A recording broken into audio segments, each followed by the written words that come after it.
Now, Andhra Pradesh heaved a sigh of relief after Cyclone Laila weakened ahead of landfall about 30 kilometers from Bapatla in Guntur.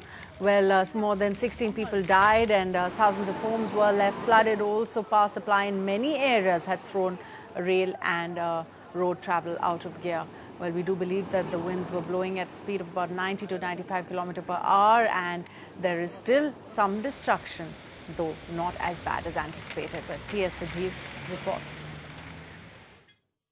I am here at the Bapatla beach in Guntur district where Cyclone Laila made its landfall in the afternoon yesterday. As you can see behind me, the sea continues to be rough, and that's really the state of affairs, not just in Bapatla but along the Andhra coast from Ongole right up till Visakhapatnam. We are told by the government departments that Cyclone Laila has gone deeper into a depression and it will actually move towards the Orissa coast. But nevertheless, they are going to maintain vigil. There you can see the policemen who are here along the coast because they really don't want any fishermen to venture into the seas, nor any kind of revelers who want to come here and explore the beach out here. The good news is that since the harvest season is over, there hasn't been much damage to the agricultural crop, and actually farmers can go in for early sowing. The groundwater, we are told, has actually been recharged in many towns and villages across coastal Andhra Pradesh. So that's another piece of good news.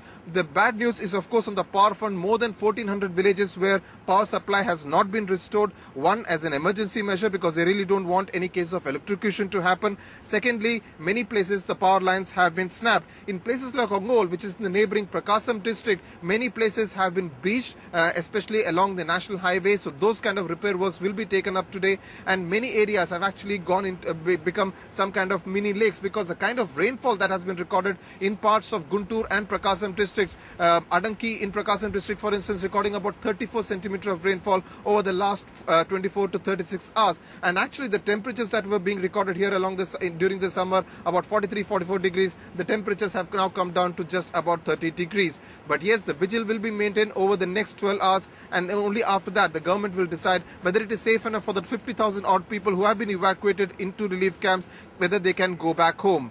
At the Bapatla beach with camera person Nagraj, T.S. Sudhir, NDTV. Tuba.com